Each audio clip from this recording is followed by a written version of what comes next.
Hello friends, welcome to Mumbai சமையல். இன்றைக்கி நம்ம செய்ய போகிறது சூப்பரான குலுன்னு இருக்கிற மேங்கோ குல்ஃபி தான் ஃப்ரெண்ட்ஸ். அடிக்கிற வெயிலுக்கும் மேங்கோ சீசனுக்கும் ஏற்றமான டிஷ்ஷு தான் இது. ஓகேங்களா, டெசர்ட்டுன்னு கூட சொல்லலாம். எப்படி செய்யலான்னு பார்க்கலாமா? வாங்க வீடியோக்குள்ளே போகலாம். பால் எடுத்துக்கோங்க.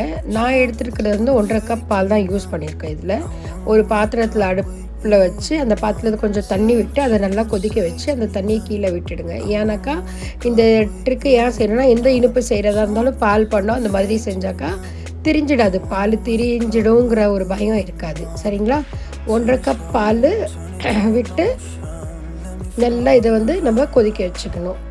சரிங்களா, இந்த அளவு வந்து நம்ம ஒரு 4லேருந்து 5 பேர் வரைக்கும் நல்லா சாப்பிட்லாம். நல்லா அடுப்பில் பாலை விட்டு நல்லா கொதிக்க வைக்கணும், காய வைக்கணும், கிண்டி விட்டுக்கிட்டே இருங்க. ஏன்னா அடி பிடிச்சிடக்கூடாது. அடி பிடிச்சிச்சுன்னா அப்புறம் டேஸ்ட்டே கெட்டு போயிடும். சரிங்களா, அதனால் அடி பிடிக்காமல் கிண்டி விட்டுக்கிட்டே இருங்க. 10லேருந்து 15 பேரிச்சப்பழம் எடுத்து, டேட்ஸ் கூட சொல்லலாம், அதை ஊற வச்சு போடணும். ஓவர் நைட் ஊற வைக்கலாம், நான் 2-3 மணி நேரம் ஊற வச்சாலும் போதும். இதை நல்லா கொதித்த பாலில் விட்டு நல்லா இதை கிளறி விடுங்க. நல்லா இதுவும் வேகணும். அந்த பேரிச்சப்பழத்தோட இது வந்து ரசம் வந்து இறங்கணும் அதில். அதுக்கப்புறம் 10லேருந்து 12 வரைக்கும் முந்திரி, பாதாம் ரெண்டுமே போட்டு இதில் நல்லா வேக விடணும். சரிங்களா ஃப்ரெண்ட்ஸ், ஒரு மாங்காய் எடுத்திருக்கேன்.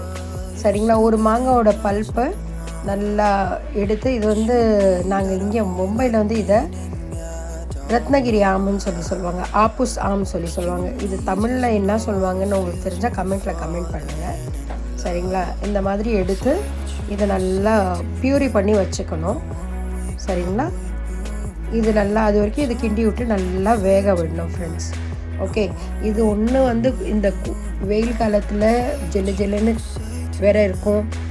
டயட்டில் இருக்கிறவங்களுக்கு அப்படின்னாக்கா, டயபெட்டிஸ் இருக்கிறவங்களுக்கு இது ரொம்ப ஏற்றமான டிஷ்ஷு. இன்னும் வந்து டயட்டில் இருக்கீங்க, நீங்கள் இனிப்பு சாப்பிடக்கூடாதுன்னா இதில் வந்து இது உங்களுக்கு ஏற்றமான டிஷ்ஷு. ஸோ இது ஐஸ்கிரீம் வந்து நம்ம யார் வேணாலும் சாப்பிட்லாம். அது இல்லாமல் முந்திரி, பேரிச்சம்பழம், பாதாம் எல்லாம் இருக்கிறதால இது வந்து இன்னும் நல்லா ஹெல்த்தியாக இருக்கும். நம்ம குழந்தைங்க சாப்பிடாத இருக்காங்க இல்லையா, அந்த குழந்தைங்களுக்கும் கொடுக்கலாம். இது ரொம்ப ஹெல்த்தியாக இருக்கும்.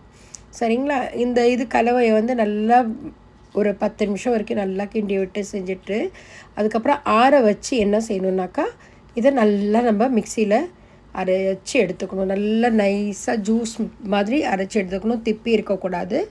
சரிங்களா, திப்பி அது மாதிரி இருந்தால் டேஸ்ட் வந்து ஐஸ்கிரீமோட டேஸ்ட் வந்து குல்ஃபியோட டேஸ்ட் இதாகிடும். ஸோ நல்லா நம்ம வந்து அரைச்சி இந்த மாதிரி ஒரு கிண்ணத்தில் விட்டுக்கிட்டு, இதை வந்து நல்லா ஆறின கலவை இது. சரிங்களா, அதுக்கப்புறம் அதில் நம்ம அரைச்சி வச்சுருக்கோம் இல்லையா, ஒரு பவுல் நிறையா, ஒரு மாங்காய் போதும் இதுக்கு. நல்லா பழுத்த மாங்காய், நல்லா ஜூஸியாக நல்லா இனிப்பாக இருக்க மாங்காவை நல்லா பியூரி பண்ணி இதில் போட்டு நல்லா ஆட் பண்ணிக்கிங்க. இதில் நீங்கள் வேணும்னா கொஞ்சம் நட்ஸ் வேணும்னாலும் போட்டுக்கலாம் மேலே. ஏன்னா அது சாப்பிட்றக்குள்ள க்ரன்ச்சியாக இருக்கும். ஆனால் இது நாங்கள் குல்ஃபி மாதிரி சாப்பிட்ணுங்கிறதுக்காக நாங்கள் எதுவும் போடலை. ஓகே, அது ஆப்ஷனல் தான், நீங்கள் வேணும்னா போட்டுக்கலாம். நாங்கள் வந்து இப்போ இது மேலேருந்து இப்படி போட்டு இது கார்னிஷிங்காக மேலே கொஞ்சோண்டு இதில் இன்னும் கொஞ்சம் ரீச் ஆக்கிறதுக்காக மேலேருந்து கொஞ்சம் குங்குமப்பூ கூட போட்டுக்கலாம் நீங்கள். சரிங்களா, இந்த மாதிரி ஒரு பவுலில் போட்டு நல்லா இதை கிண்டி ஒரு ரூம் டெம்பரேச்சர் வர அளவுக்கு வச்சுருந்து நல்லா மூடி போட்டு ஃப்ரீசரில் 7லேருந்து 8 மணி நேரம் நீங்கள் வச்சிங்கன்னா சூப்பரான குல்ஃபி ரெடி. இது உங்கள் ஃப்ரெண்ட்ஸுங்களுக்கோ இல்லை விருந்தாளிக்கோ இல்லை விருந்து வச்ச பின்னாடி டெசர்ட்டாவோ இது நல்லா யூஸ் பண்ணலாம் ஃப்ரெண்ட்ஸ். இந்த வீடியோ உங்களுக்கு பிடிச்சிருந்தா லைக் பண்ணுங்கள், ஷேர் பண்ணுங்கள், சப்ஸ்கிரைப்